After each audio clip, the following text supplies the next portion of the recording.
Olá, meus irmãos, tudo bem? No vídeo de hoje eu vou falar de uma passagem de Apocalipse que fala sobre a Grande Babilônia. Deus ele está nos alertando para sair da Grande Babilônia. O que você acha que é a Grande Babilônia nos dias atuais? Você tem ideia do que seja? É uma cidade? É um império? É um governo? Sai dela, povo meu, um chamado para sair de Babilônia.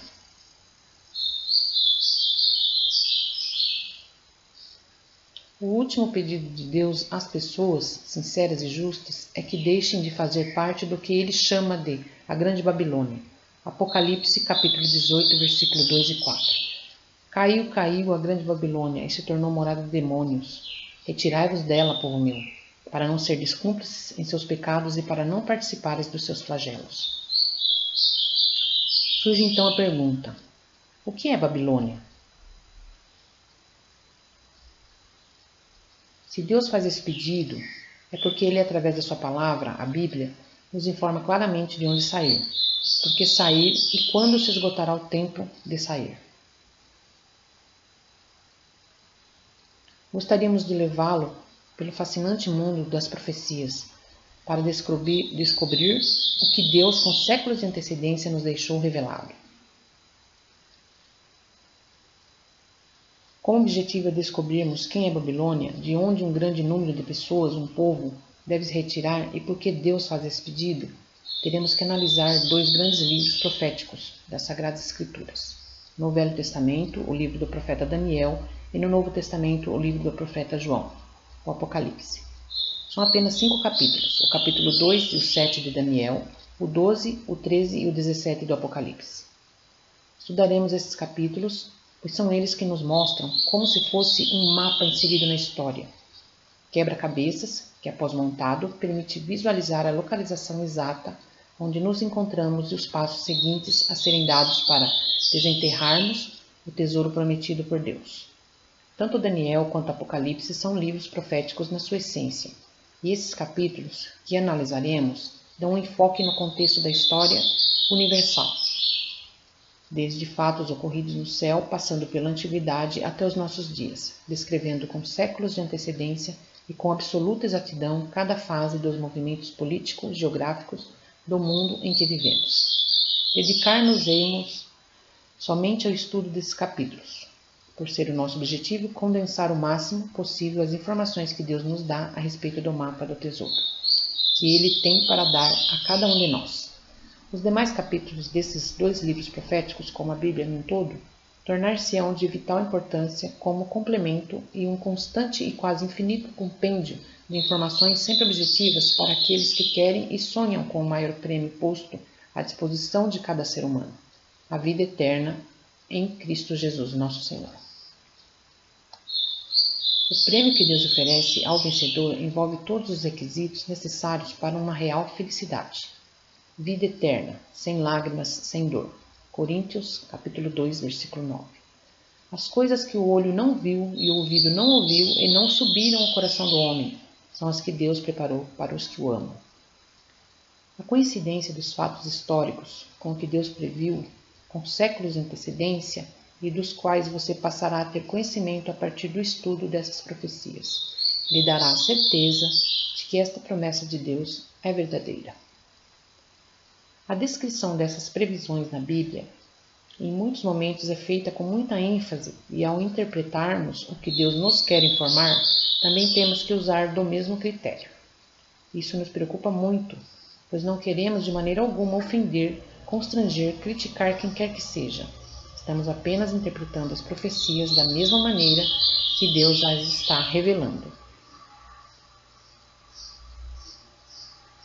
Antes de começarmos o estudo proposto, queremos salientar que Deus, em todas as épocas da história, não deixou seu povo sem instruções acerca do seu futuro. Citaremos a seguir alguns exemplos.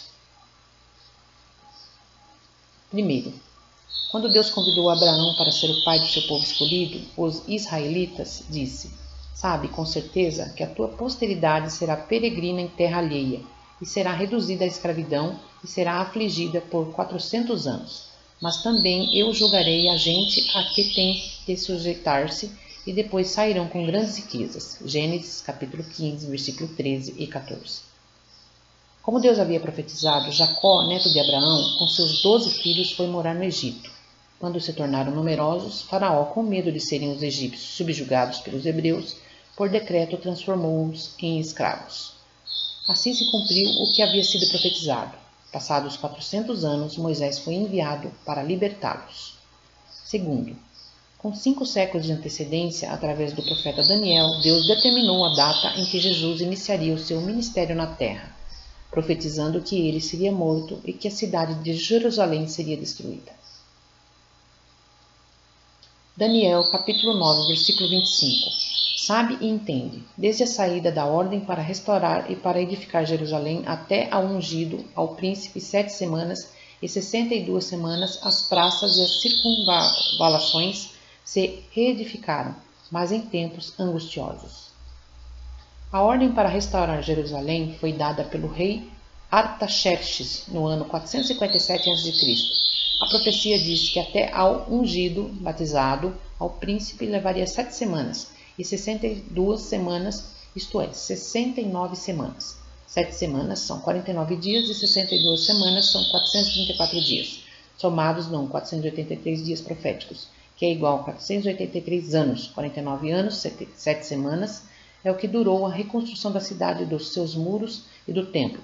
Foram 49 anos muito difíceis para o povo judeu, até que concluíram as obras, em tempos angustiosos. Passados esses 49 anos, mais 424 anos, isto é, 483 anos após a ordem de Artaxerxes, Jesus, o príncipe, foi batizado e deu-se o início do seu ministério.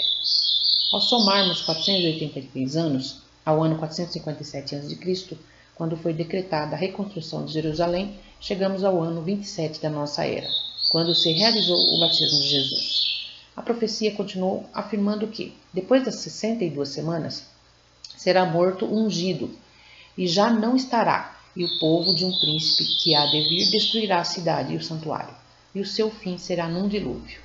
E até ao fim haverá guerra, desolações são determinadas. Daniel, capítulo 9, versículo 26. Depois de haver se cumprido esse período de 483 anos, isto é, findo as 7 semanas, mais as 62 semanas, quando o príncipe Jesus seria batizado, ungido, o verso afirma, será morto ungido e já não estará. 3 anos e meio depois, Jesus foi crucificado e deixou de estar entre nós. E o povo de um príncipe que há de vir destruirá a cidade e o santuário, e o seu fim será num dilúvio. Aproximadamente 40 anos após a morte e ressurreição de Jesus, no ano 70 da nossa era, o exército romano, povo de um príncipe, destruiu a cidade de Jerusalém e o seu magnífico templo, exterminando a todos os seus habitantes, como num dilúvio. E até ao fim haverá guerra, desolações são determinadas. Até hoje continuamos em guerras e muitas desolações nos sobrevieram. Muitos judeus estudiosos das profecias estavam aguardando o Messias para aquela época. Foram os que aceitaram a Jesus como o príncipe. Demos apenas o esboço, como exemplo de algumas profecias já cumpridas.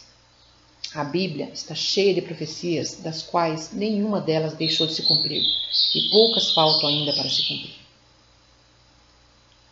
Deus prometeu: eis que as primeiras predições já se cumpriram, e novas coisas vos anuncio, e antes que sucedam eu vou-los farei ouvir. Isaías 42, capítulo 42, versículo 9. O termo Apocalipse está principalmente em manchetes, associado a catástrofes, mas o magnífico original em grego é revelação. João, o autor do livro do Apocalipse, escreveu: revelação de Jesus Cristo, que Deus lhe deu para mostrar aos seus servos as coisas que em breve devem acontecer, e que ele, enviando por intermédio do seu anjo, notificou ao seu servo João. Apocalipse, versículo 1, capítulo 1. Deus promete: bem-aventurados aqueles que leem e aqueles que ouvem as palavras da profecia e guardam as coisas nelas escritas, pois o tempo está próximo. Apocalipse, capítulo 1, versículo 3. Se Deus promete bem-aventuranças a quem estuda as profecias, é porque elas são importantes e também porque são de fácil interpretação. O mundo se encontra nos seus derradeiros dias. Quase todos os acontecimentos previstos nas profecias para ocorrer na história deste mundo antes da volta em glória de Jesus se cumpriram. Deus já está pedindo: sai dela, povo meu. Sair dela é um dos passos a ser dado por quem se encontra em Babilônia, para conquistar o grande tesouro de Deus, tem reservado aos seus escolhidos.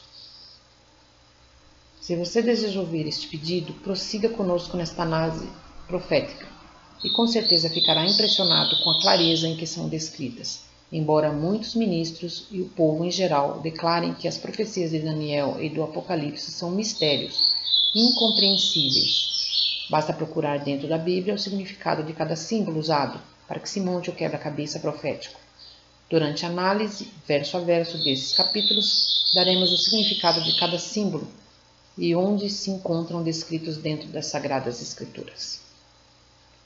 Já no segundo capítulo, que analisaremos, o capítulo 7 de Daniel, você terá conhecimento de quem é Babilônia. E nos 3 capítulos do Apocalipse, as características deste poder serão reafirmadas e nos levarão a ter certeza de que não estamos errados. Queremos fazer uma análise bem direta e condensada, mas que não deixe dúvidas e que possa ser entendida. Ao estudarmos essas profecias, nos depararemos com 2 Babilônias, uma como sendo o Império da Babilônia, que existiu no passado, e outra como sendo um poder existente no presente, do qual Deus pede para nos afastarmos.